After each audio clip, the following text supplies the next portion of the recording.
approval of the agenda. Are there any additions or deletions to the agenda? Just a date correction. It says the 14th on here. I mean, it's minute. Well, I think that was when When it was sent? Yeah, when it was Okay. sent. So That's taken Yeah. before. Gotcha. you're not the first one. I've done that before. Got Yeah. it. I see. Then it's We don't have to do it that way either. We could change it. No. It's confusing. Yeah. So would somebody like to make a motion? I'll offer that. Right. Thank you, Caroline. second. Thank you, Rebecca. All those in favour say aye. Aye. Hearing all those against, same sign. Hearing none, the motion is approved. The next item on the agenda is the housing study presentation by Amy Baldwin from the county.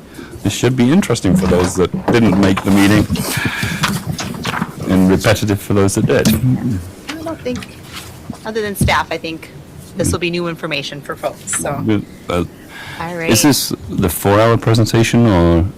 I was wondering how much time I have. It does depend on how many questions you have and how quickly I go. So, great. Well, thank you for the time today. And again, the goal is to review the housing needs analysis that Otter Tail County prepared. And the Port Authority was a funding partner on, as well as the PERM, EDA, and HRA also participated in the funding for this analysis that was completed. So just kind of taking a quick review before I get into some of the data from that analysis. At the county, we look at our economic development and community development strategies through a shared lens. We partner strategically with Otter Tail Lakes Country, the HRA, the CDA, the Community Development Agency that I most specifically represent, as well as the county overall. And we look at these 4 areas of work that we do, putting Otter Tail County on the map, both for residents, certainly visitors, and as well as others, looking for a place. In Otter Tail Lakes Country is the lead on that and really does that work. I think you've all seen the otter and other things. The area where the Community Development Agency leads is under infrastructure, and infrastructure referring to housing, broadband, childcare, those things that people need to fully and successfully live once we're able to bring them to the county or stay in the county if they're already here. A third area, which is also a focus of the CDA, is around employer supports, and we've recently launched OTC Works, and under there we have a new youth workforce navigation effort and have a number of other programs and efforts that are advancing under how we're supporting our employers.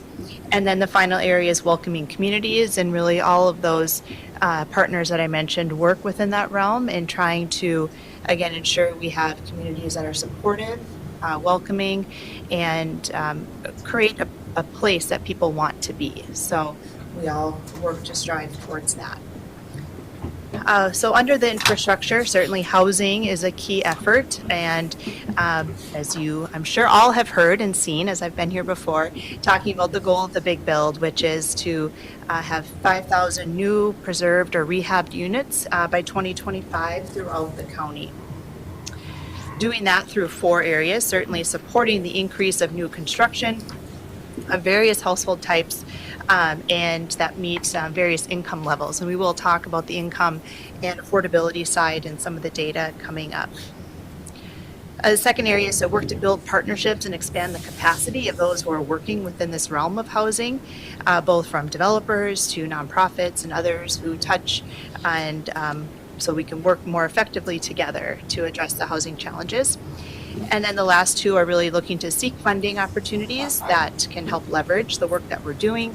And then finally to advocate for increased funding and support that really is aligned with the needs that we see here in Otter Tail County. So that's where we kind of see our realm of work throughout housing. So I just wanted to kind of set that baseline, and then since launched in the end of 2019, we are 30% towards that goal of 5,000 housing units. So, any questions on that before I get into the data of the housing needs analysis? Which I will say is fairly high level because I know we don't have 4 hours, but the full report is available in its 180-page glory on the county's website. All right, well, seeing no questions, we'll jump in.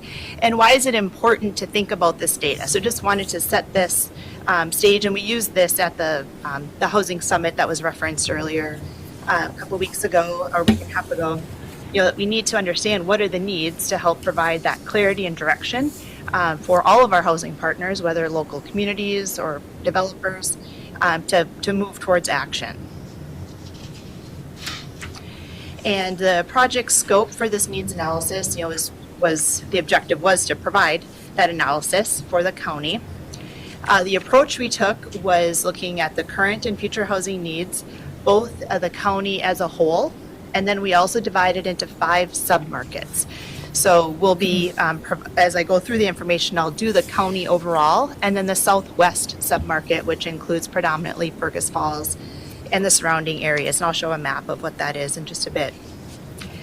So in the deliverables of that report, we see demographic and economic drivers outlined, market performance of the various real estate types, and then some recommended housing products that will meet those needs into the future. What's getting built now, what isn't getting built, what's needed. All right, as I mentioned, we looked at 5 submarkets, so northwest, northeast, central, southwest, and southeast.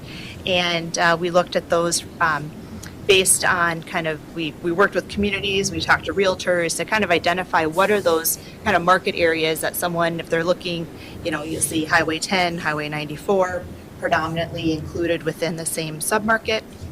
And so we worked with that and then used township boundaries for ease of pulling the various demographic components by township. There's just a little larger version of the Fergus Falls submarket. It does include Underwood, Dalton, and Elizabeth as the other communities within it. Any questions about the submarket? I have the list of townships if you want to see it, but there's a lot of them, as we know. All right, so getting into some of the data. So home sale trends. As we've all seen, I'm sure have been seeing in the market, hearing from anyone who might be looking for a home, over the last 5 years, non-lake lakeshore median prices have risen nearly 42% from a median price perspective. And you can see on the chart, it shows the top line is the lakefront, and then the bottom line being non-lakefront. The blue or the green bar being total transactions and or number of sales, and then the blue bar again reflecting the lake number of sales. So, you know, we've been seeing this, you know, across the country, really, the continually increasing prices. This is one of the largest increases based on just informal conversation with some folks in the marketplace that they've seen in a 5-year period, one of the most substantial price increases that we've seen for our area. You know, I just saw the Twin Cities market saw their highest price ever in an annualized basis. And so, you know, we're not immune to what's happening, but a number of areas that were noted as far as why are the prices increasing. So we have another generation in the buying place. Millennials are really a big chunk of the buyers that maybe had been sitting on the sideline for various reasons. Interest rates had been very low. They're still quite low, given looking across history of what interest rates may be for purchasing homes. But then that coupled with that high cost of new construction, which is preventing new product from coming on market, and then just resulting in that 2-month supply of homes versus a healthy market of 6-month supply within the for sale market. So numbers are pretty typical when we go to the Southwest, or not typical, very similar when we look at Southwest compared to the overall county. So seeing over a 40% of non-lake median price increase, and then a 20% of lakefront median price. Any questions on the for sale market piece? Is it the lakefront is separated out? That in the 40% is the 20% included, or is it just purely split between lake and non-lake? 'Cause I'm surprised that lake didn't go up more. Yeah. We're already overpriced in the first place.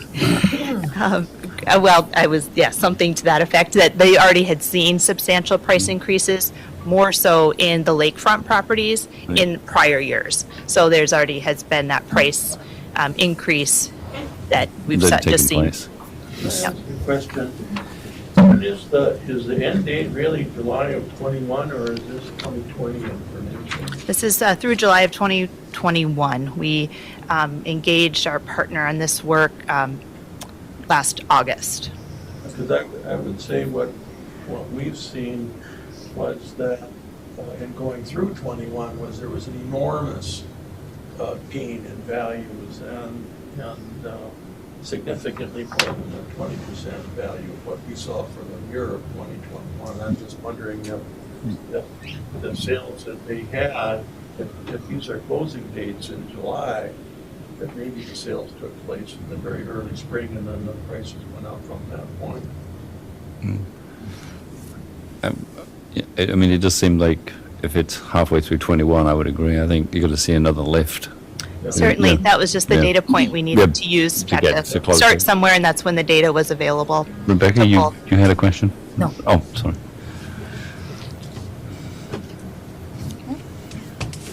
All right, and then certainly as well a tight rental market within Otter Tail County. This is the overall. Generally, we looking to a 5% vacancy for a healthy market, meaning people are moving in, moving out. There is vacancy when someone may come to start a new job or move to the area or be looking just to transition. And we are not seeing that healthy rental market within the county. While there is new production coming online, it's not enough to meet the demand that we're seeing. So again, countywide, looked at, this was from October of 2021, in the market rate, so general occupancy rental under 2%, affordable about 2.8%, and then subsidized slightly higher on that for the numbers there. But if we get to the Southwest market, again, about 500 market rate units in that were surveyed with or included within this, so about 2.4% vacancy, affordable less than 1%, and subsidized 2% from a vacancy perspective. Okay. Any questions on the rental side? I don't have rental rates included in here, and that just varies so much across the board, but that was in the overall vacancy. And any of those could be, it's not that they weren't necessarily even not rented. They could have just been vacant at that point in time. This is a point in time survey. It may have been vacant, but yet rented, and 2 weeks later, someone, was scheduled to move in. Okay, and so I mentioned the affordable and entry level. So the this is the county-wide, and then again we'll go to the Southwest market, but not a lot of differences. Though the split of the blue is represents the owners and the income associated with those, the percent of owners, and then the orange being the renter income. So as you might expect, on the left side of the chart, you'll see a lower, the less income a household might have, the more likelihood they are to be a renter. And then conversely, on the right side, the higher the income, much more predominantly ownership on that side. So just a couple of notes, 75% of our renter households have household incomes of less than $50,000. And that is really what's driving a need for some affordable and entry-level housing options within the county. So now showing the Southwest specific market, you'll see an even a bigger split between that lowest income bar on the left and similar numbers to the right of this chart. So owner median income within the Southwest market is about $60,000, and just to flip back up to the county-wide, it is $68,000 from a median income perspective, and renter income county-wide $31,000, renter median income of $26,000, just about $27,000 within the Southwest market.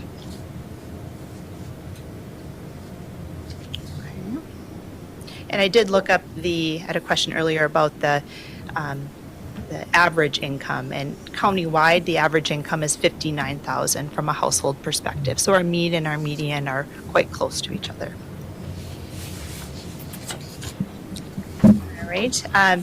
The data also shows, of course, strong demand for senior. We know what our numbers are doing from a demographic perspective, but as we get into some of the occupancy demand for senior and other groups, how we're thinking about this. So while certainly there's an increase in our aging population, there's not the suggestion, and we'll see this come out in the numbers, that there be a lot of senior housing with services to be built, that there's different ways to accommodate that growth, and thinking about the future and the next cycle of who might be living in that housing product. May not be a senior, but how do you think about that housing that might be well suited for an entry-level homeowner as well? So we'll talk more about that in a little bit. But what is important to think about with this, and it's something that we've talked about when I've been here before, is how to create that churn in the housing market. So creating a housing product that someone who might be in this older age cohort is currently living in, their maybe more affordable single-family home. Where is that product that they're going to move to so they can go to their next stage of housing to allow someone else to come into that entry-level home? So how do you create that flow through the marketplace of housing? All right, so now getting into the occupancy, and I can sure share these slides when we're done as well, so you can have these numbers in the future and reference them with the full report as well. So the highest demand countywide is for single-family for-sale homes, particularly that entry-level home, and they did talk about this being 250,000 or less, which is very difficult to build right now. We know that. That's why it's not getting built. There's not a model that works really well for that. But townhomes has been one area that you in Fergus Falls have seen success in the last few years. So those for-sale twin homes were around that entry point of 250, but getting more challenging to get that built at that price point. The next, looking at for sale multifamily units, market rate rental units, affordable rental units, and I'll just highlight the affordable rental unit to note when we flip to the Southwest market, and then looking at subsidized rental units. So just to give some definition of the distinction between an affordable rental unit versus a subsidized rental unit. An affordable unit is one that has rents that are built into the development that are affordable to folks of certain incomes. So the rent is set at $600, or a price again that's more affordable to different incomes. A subsidized unit is going to have a monetary injection to support it, other than just the income or payment by the tenant. So it's a simple version of it, but just wanted to make that distinction. All right, so looking at Southwest, again, high demand for the for sale single family, for sale multifamily, showing about just less than half. Market rate rental, 452 units, and affordable rental units of 122. And I mentioned, just comparing that and looking at the proportion of numbers that are attributed to Fergus Falls by comparison, or really Fergus Falls is the primary population within this submarket, so you can make those assumptions. And then the subsidized units, 156. So, and this is looking out for 15 years. I should have clarified that. So this is the 15-year demand. Okay, those prior numbers exclude senior.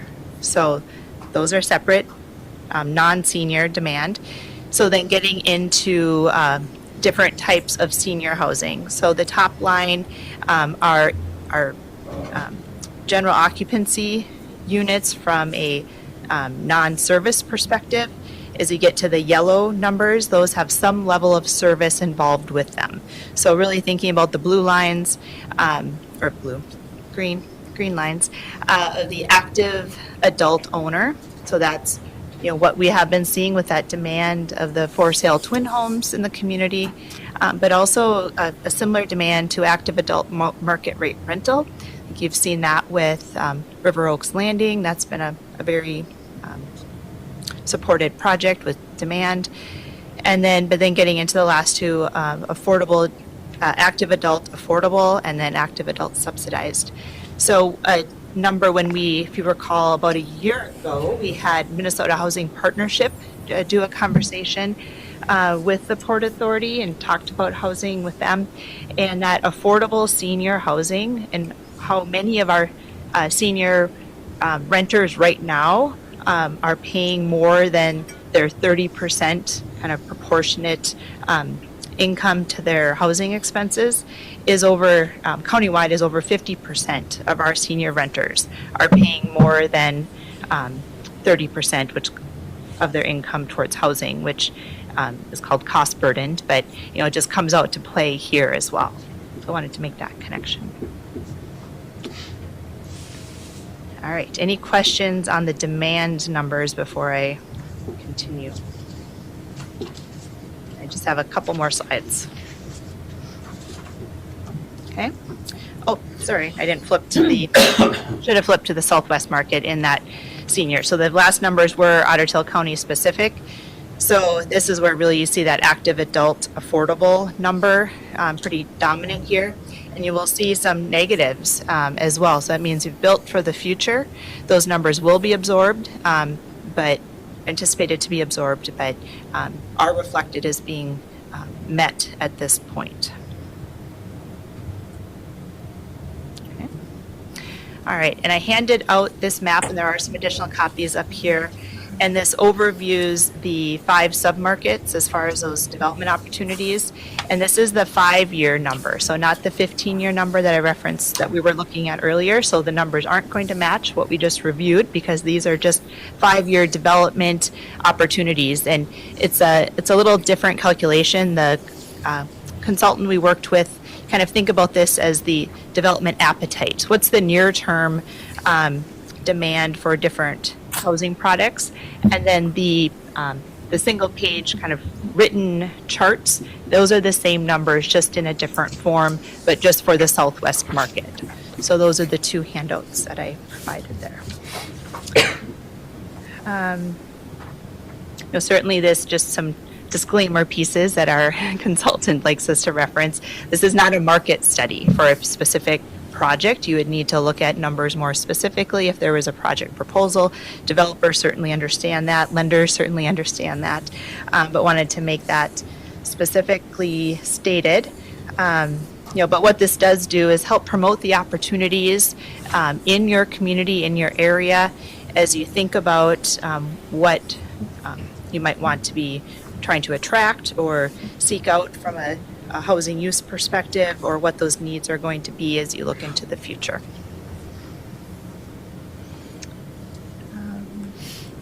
And one other note, it kind of ties back to those negative demand numbers that we saw.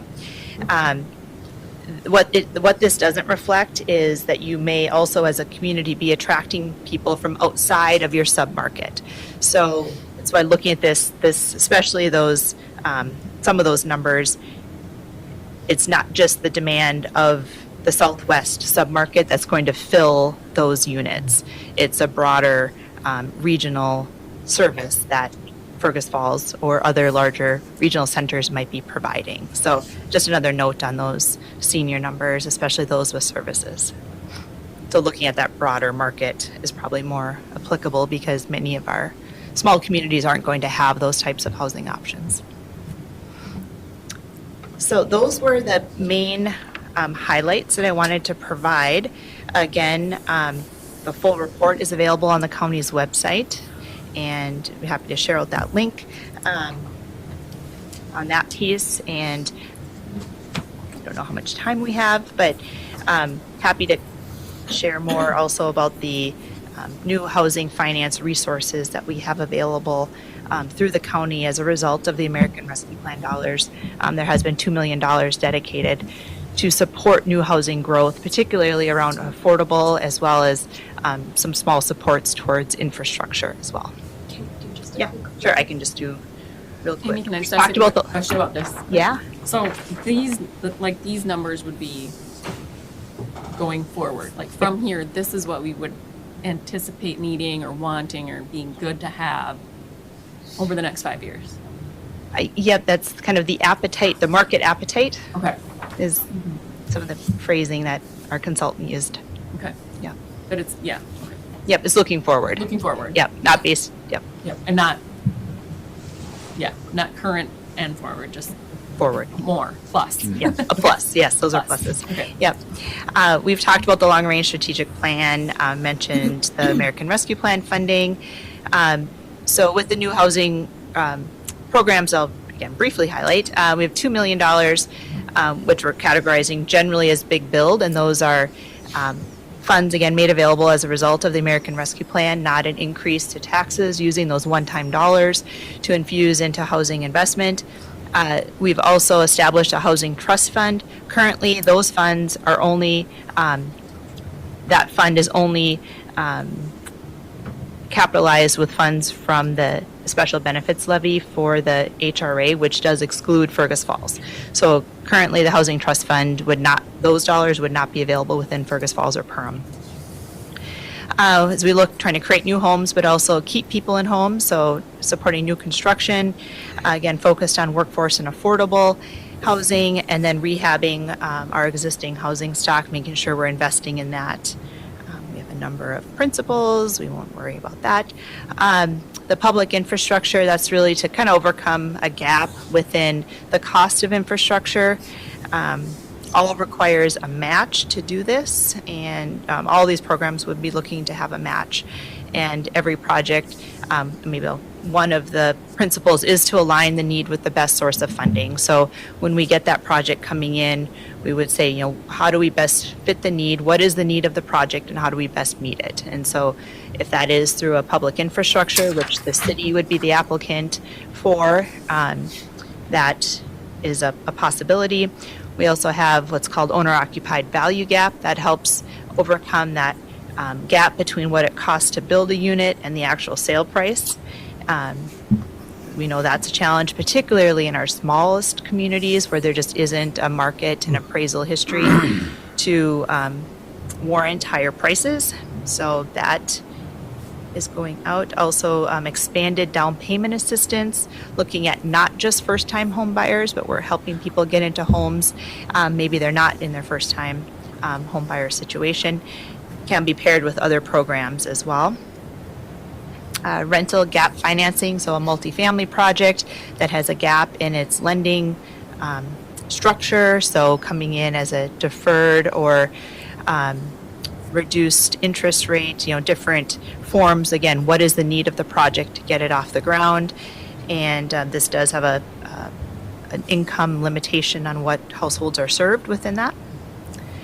And then some of the rehab, looking at trying to, again, improve some of our owner-occupied structures. This one does have additional criteria that looks at if a community has accessed small cities development funds from the state of Minnesota.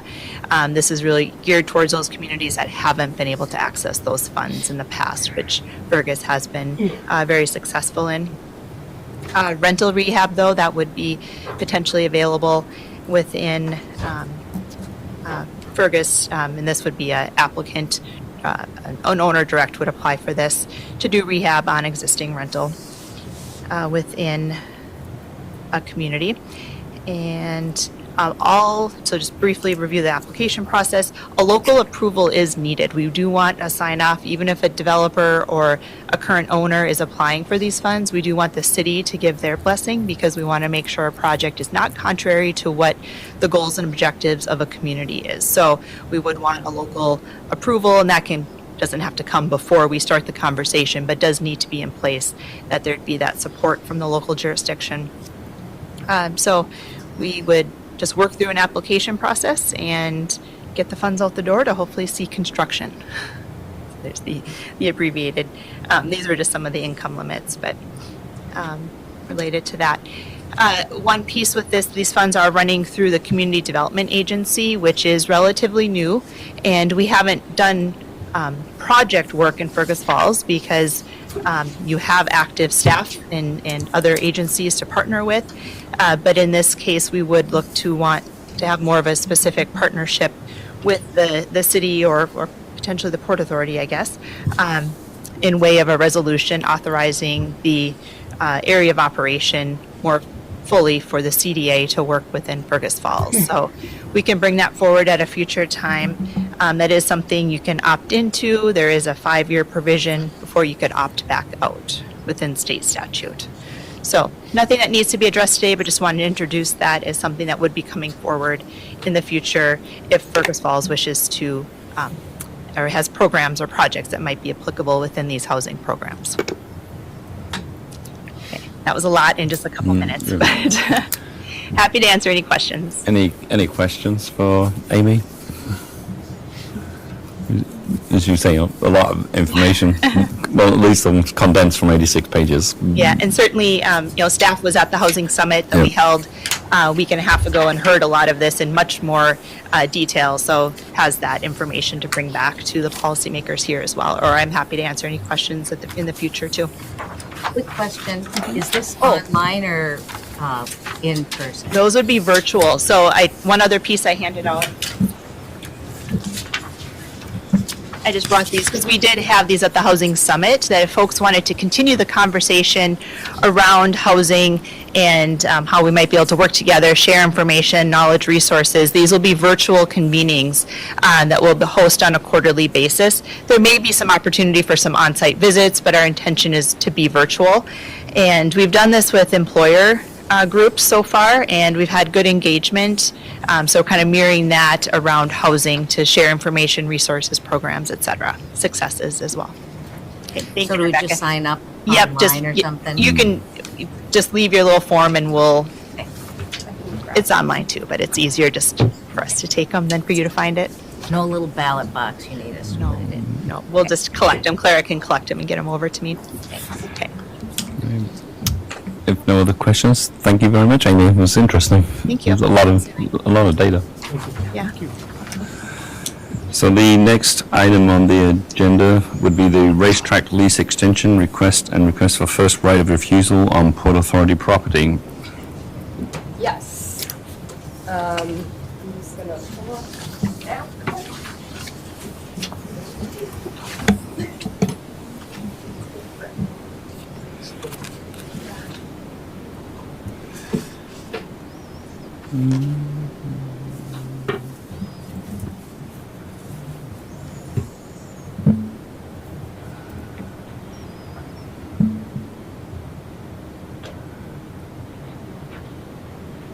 All right. So we have talked about this, the deal we have going with the racetrack a few different times over the last several months / year. Essentially, the conversation has changed again slightly. So we had thought that the racetrack was going to be coming back to the Port Authority with a letter of intent to purchase the full parcel of land that we have available there to the left of the speedway, so that top portion above the parcel that we sold last year. Now they have changed their mind a little bit. What they are looking to do instead is rent about 10 acres right around that small wetland, so like right here. Right here. And they would use that for the Wazota race that comes in once a year as a camping area, and they are not going to be making any requests to purchase at this point. The reason that we're talking about this again is because they have made a request that is slightly different than the lease we've had before. They are hoping they can enter into a 2-year lease rather than a 1-year lease, because the Wazota race is contracted to be here for the next 2 years. So I said, yep, we can definitely discuss doing a 2-year lease, and then they would like to talk about entering, if Wissota comes back, they need to go through a bidding process. If Wissota comes back, they would want to talk about what that could look like in the future with potentially a longer lease that would match the contracted amount of time with Wissota, so they knew that they would have access to the land going forward. With this request, we did check in with the farmer who has been farming this land kind of on and off the parcels that he's had access to.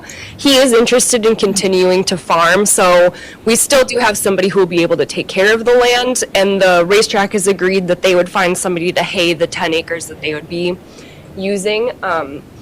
So that's the lease part of it, so that's one request, is entering into a 2-year lease rather than a 1-year lease, and then revisiting that once those 2 years are up. Their other request is they would like to enter into a right of first refusal for purchase of the property, because they are still very interested in expanding their operations and having access to that land. We are obviously still talking about what it looks like to build a road across this property and use this for industrial development, which they are cognizant of and have expressed interest in working with us together on that in the past. But they do want to be kept in the loop if some sort of other offer for industrial growth is brought forward. So that is my request then, is can we work with Rolf to draft a right of first refusal with the racetrack? So 2 separate requests. Questions, comments? What would be the benefit to us if we granted them that first right of refusal? That's a good question. I suppose it would depend on if we're worried about selling the land or not, but if somebody else is coming forward with an offer, and that's why we're triggering the right of first refusal, there's probably not a huge benefit to us. It seems like that could tie up potential development. Possibly. Yep. It'd also protect us from doing something we shouldn't in case, we just want to be able to look at our options, right? So, we could always just keep track of it, and if someone else comes up, we could engage them, but that would be the one thing to protect us from, I guess. They've been a good partner. Yeah. They do have a fairly strong operation there, so I don't want to completely disregard their request for a right of first refusal, but that probably is something we should look at the language of with Rolf, so that we can make sure that we're, not tying ourselves to something in the future and keeping our options open. Yeah, I guess that would just be my priority, is just making sure we can be nimble if a good offer comes down the pipe. I would agree. I mean, I hear what you're saying, because obviously and I think as you say, we'd have to have some sort of short period where they have to kind of like commit, because as you say, they're not looking necessarily to pay the highest dollar. Yeah. Where obviously if somebody was coming in from an industrial point of view, they're going to potentially create jobs. And then we look at the benefit to the tax base and, Yeah. So, I mean, I don't think there's any harm in doing a first right of refusal, but I think it needs to be a short exit from our perspective. yeah. That if we get an offer, they can't take 6 months to debate, do we want to, and obviously their offer has to be, match or greater. I mean, preferably greater. Mm-hmm. But I don't know how you add the value of somebody creating jobs. Yeah. But it's not either or, right? Yeah. Like, they could take a section or parts, and then a developer could take a section or parts. And I suppose that's the other thing, exactly how much, Right. which part are they looking at from a, Yeah, so all of the conversations have centered around that section I just pointed out. And Right. it's been a while since you guys have seen one of the International Drive concept maps, but their section is directly where the road would go through. So, and that's based on the wetland delineations that got done earlier this year, and then also the ability to connect to a future road development that would get us eventually back down to Western Avenue. Where that road's gonna go, how much do we have down below that? Not a lot. No, lot? not, so. I mean, the piece of land is a terrible piece of land because it's got so many wetlands in it that makes it extremely difficult to build. We'd be going here. I think down here, it's like a buildable amount of Yeah. maybe 12 acres. If it's written, properly, I don't think it Right. hurts us, and we're likely not to sell it to them, right? I mean, we maybe lease it, but we want to keep our options open for jobs, like you said. But I don't think a ROFR hurts us as long as it's written well. And until we actually put that road in there, what is gonna be the opportunity of somebody actually wanting to purchase that piece? Yeah. Good point. I mean, and that's a valid point because I mean, we looked at the cost of the road and it was $2 million before. So do you need two separate motions? That one would be to have the attorney draw up the, One would be accepting them to enter into a 2-year lease with us rather than a 1-year lease. And then the second, yes, would be to request the city attorney to draft language that I would then bring back to you guys to so we look don't at. need to. The only thing I would say is if they would like that, should they not be drafting it and paying the attorney as opposed to us paying? We should be paying our attorney to just review it. Seems fair. Or they should pay, they should be paying, I mean, if they want the first right of refusal, they should pay to draft the document. I can ask. I mean, Last question. because there's no gain for us, it's a gain for them. Yeah, that's a good point. Okay. So, on that note, I would entertain a motion to approve a 2-year lease. I'd second that. Right, thank you. On the lease, did anybody have any objection to it being for 2 years? No. Okay, so Rebecca is making a motion to enter in a 2-year lease, and it was seconded by Tom. So all those in favor say aye. Aye. All those against, same sign. Hearing none, the motion is approved. Regarding the right of first refusal, should we make a motion that we're willing to enter it and subject to them drawing up a draft and paying the costs? You're willing to consider it? Just The only Steve? question is it cost less for Rolf to do it just because they give us a document we've got to rewrite? Yeah, I don't know, that's... Leave it optional for Rolf, maybe? Maybe ask Rolf what it's going to cost. Okay. You just want to draft it for your consideration at this time, right? Yeah.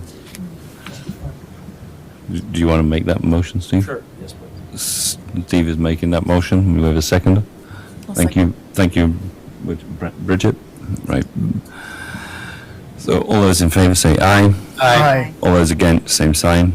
Hearing none, the motion is approved. The next item on the agenda is the dairy update and rezone request. Yes, so we are continuing our work to get the dairy property ready to be sold. The appraisal is underway. The second appraisal with Shanahan Companies is underway. And at this point, we are starting to look at rezoning the property so that when it is sold, it is ready for the kind of development that the port has decided is a good fit for it. So at present, the property is actually zoned 2 different zones. There's a split sort of down the middle of it. Part of it is RA, residential agricultural, and part of it is I2, industrial, which is a little bit closer to where you would see the mill building, things like that.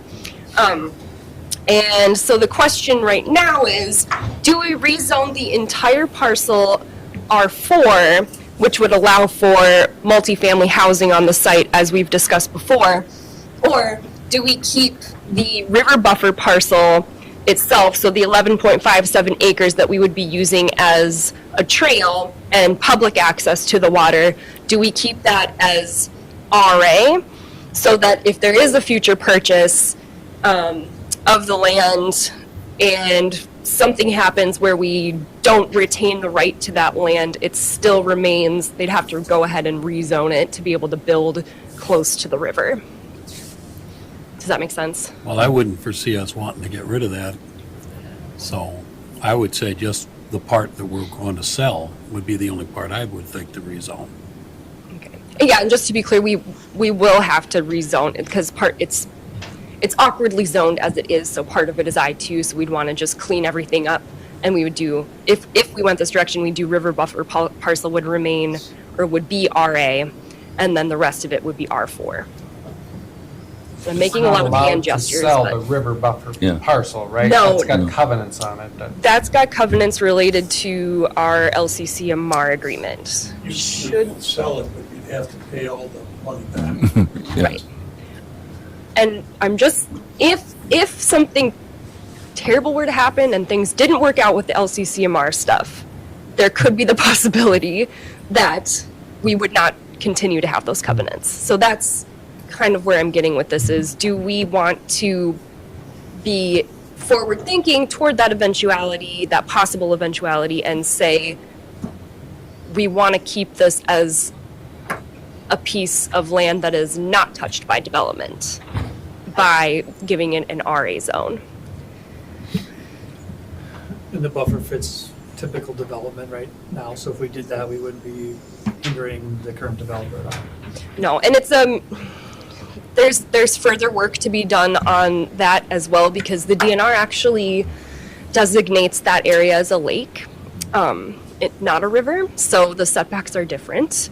But we're in conversation with them about what the right way to have that section identified is, and if it is actually a river.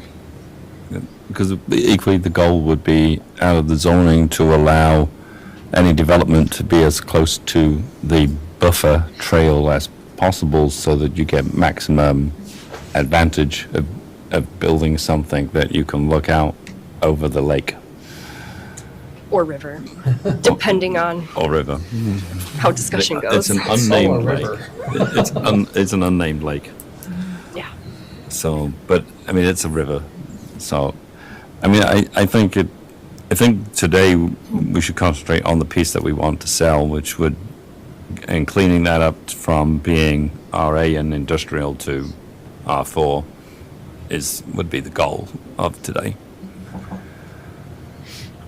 None of the buffer now is zoned in industrial, is it? Yes, a Or chunk of it it's all is. split too? Yeah. Okay. And would this motion clean up that river as well? So the Yeah, river, yep. So the application the that I trail would happened, become RA, yep. and the non-trail will become Yep. R4. So I would change what you see in your packet currently, because this is just to rezone the entire thing R4. Yeah. It wouldn't be accounting for an RA section, but I think it would be in our best interest. I think, We want to get To it do out it of RA. I, right? yeah, Yes. yes, we do. Yep. We want it out of I. So the question is, do we do the whole thing R4, or do we do R4 for where we want the development to happen, RA where we want? I think RA for the trail and R4 for the housing. Yep. So, Okay, Make that motion. thank you, Steve. I'll second. No, it's Caroline is first. So next steps Steve on and that- Caroline. then would be, the request would go to Planning Commission, and Planning Commission would take it from there to do the rezoning. So all those in favor of that, the zoning amendment for the dairy property, all in favor say aye. Aye. All those against, same sign. Hearing none, the motion is approved to take it to planning. Is there anything else to be brought before the Port Authority this evening? I do not think so. If not, our meeting is adjourned. And I will collect, if you filled out your housing cards, I can collect those. I didn't actually have one. If you build